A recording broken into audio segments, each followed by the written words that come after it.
We did up selling in both large and small caps. SPYs hit 225.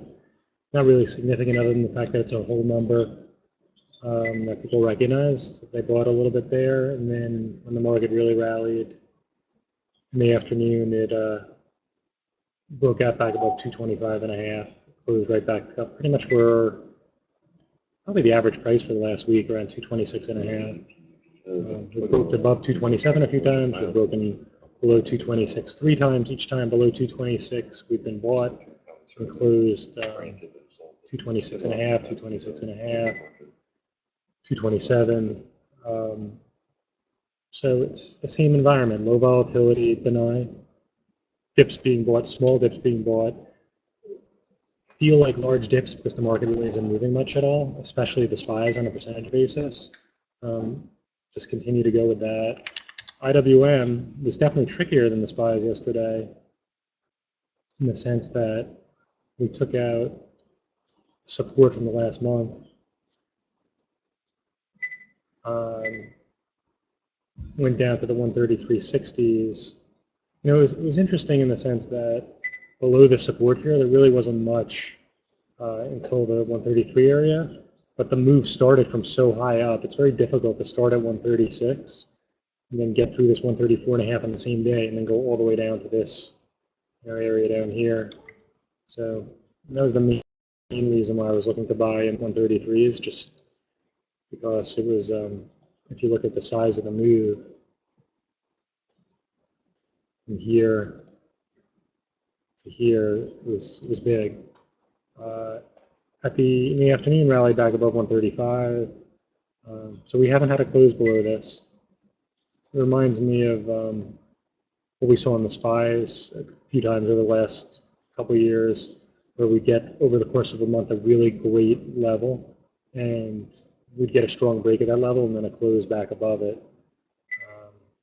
And so, you know, it was definitely trickier, but once things stabilized at the low and got back above 134, there was reason to at least play for a bounce back up to this 135. Ended up going up to about 135.30 this morning, a little bit higher.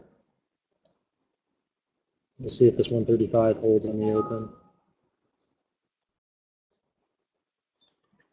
So very slim on the news front. GME, they guided down, or they gave bad same-store sales guidance from Q4, but if we look at this on the longer term,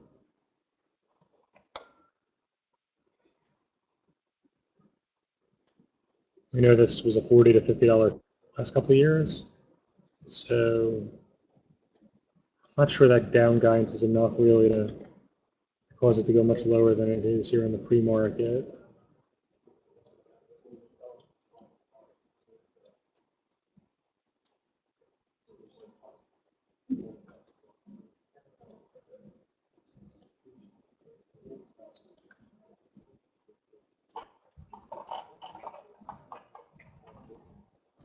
So it was down close to 20 in November, rallied back up between 24 and 6.5.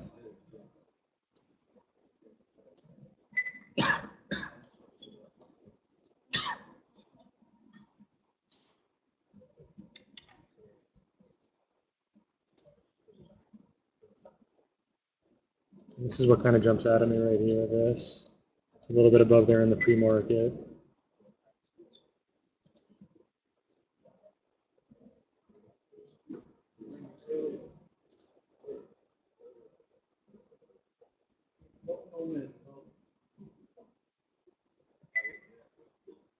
I don't know if this was a warning here, but this day here went from 23 to might have just been earnings.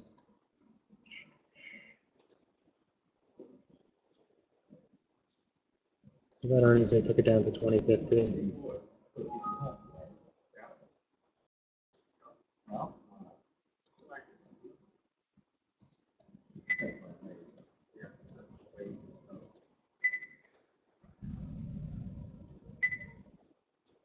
The 2250 is held in the pre-market. It's only done 60,000 shares, so it's not a lot of information. That's what we want to watch.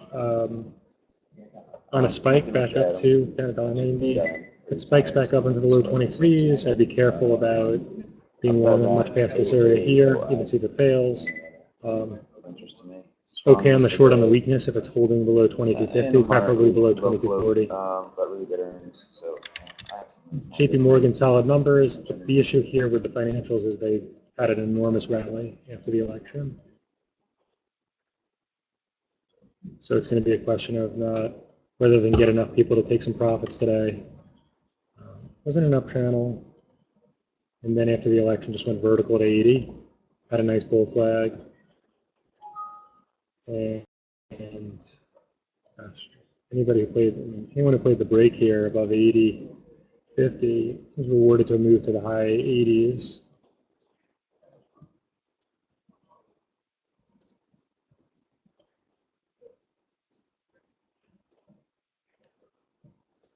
You can just see a whole lot of nothing the last, similar to the market, I guess. I put down 87 and 87.30 as resistance levels. Really tight coming into earnings the last couple of days.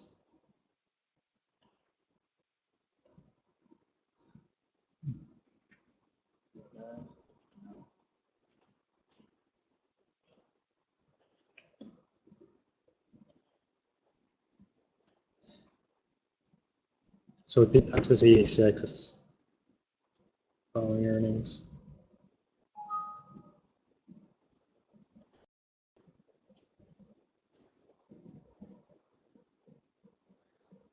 You just want to look at the resistance from the last couple of days. I said 87 here. It did spike to 87.30, right on the open almost, 87.25. And the buyers seemed like they were on 86.15 or lower. Be careful about getting caught up in trades in the middle of these ranges. Although with the penny spread and probably does 30, 40 million shares today, the risk is minor. But you do want to try to catch it towards the outside of these ranges, so you can get that 5-to-1 risk to reward. And then SN, I'm not even sure I've ever traded this one before, but caught my attention about the deal that they did. They bought some assets from APC, but they did it in a joint venture with Blackstone, which is not the largest private equity firm, one of the largest with the deepest pockets. And so the fact that they can partner with them, do that, it's a good sign for the company.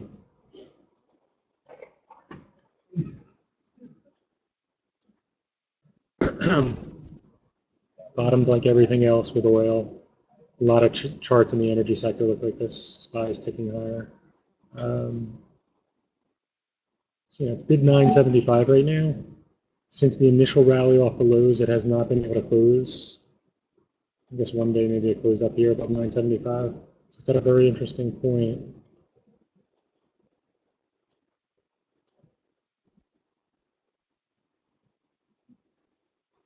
Normally does 1.7 million. Maybe it does 3-4 million shares today. But certainly on the open, you can look to see what it does in relation to this area. If it pops to 10 and then fails, you can get short and see what happens, since it's never closed above this area, really, since the bottom. But after 10 o'clock, if it's still consolidating up in this area and it breaks above $10, there's a long play there. Normally only moves 40 cents, so, for it to have a dollar range today would be pretty big. So that was it. I put Twilio on here. I had a script that got me long Twilio yesterday. I've just been watching this closely. Again, very, very beaten down after the huge run-up following the IPO. I think we caught this bounce here. Since that bounce, it went from 36 all the way down to 26. Now starting to hold a little bit higher. So I'm long against this area here, against 27.40.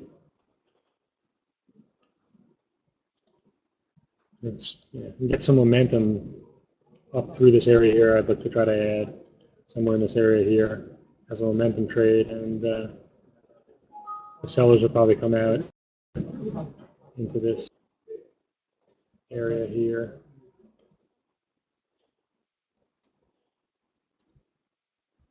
But similar to what we talked when we talked about it last time, we said when it bottoms, it'll finally, it'll have a 20-30% move off the bottom, and it did that.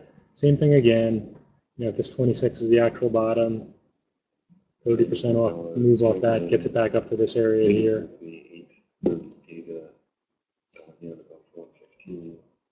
Oh, yeah, Pandora. So I think I saw something yesterday after the close. There's just been a lot of rumors on this one.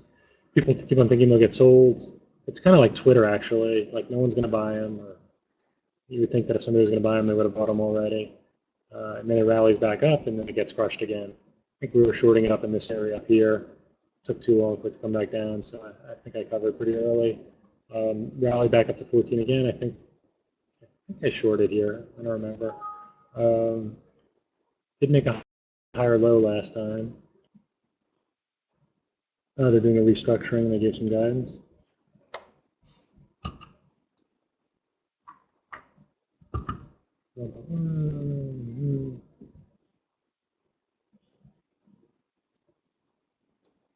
I'd be very suspicious of being long the stock. A lot of resistance in here. 13.10 was support for a couple of weeks. Then it got sold off hard from there. So I'm going to open if it fails right here. It gets back below 13. I'd play it on the short side for move back down to 70 cents, maybe even 12.5. As always, be patient and good luck. Hope you enjoyed that video. You can actually watch that video if you're subscribed to our Trader 90 before the market even opens. What stocks are in play? What levels in those stocks are important? And how we might go about attacking that stock. That's Steve Spencer, 20-year veteran trader, laying it out there every morning before the market even opens. A really, really powerful tool to start your session off on the right foot. So right now we're offering a trial that you can take advantage of to access this meeting and other meetings throughout the day. We have a meeting at 11 a.m. Eastern where you can sit down with Mike Bellafiore and listen to him talk about what's going on during the morning session, what stocks were in play, what the best trade opportunities were, as well as maybe some things that we're looking at heading into the afternoon session. So I really encourage you to take advantage of that trial.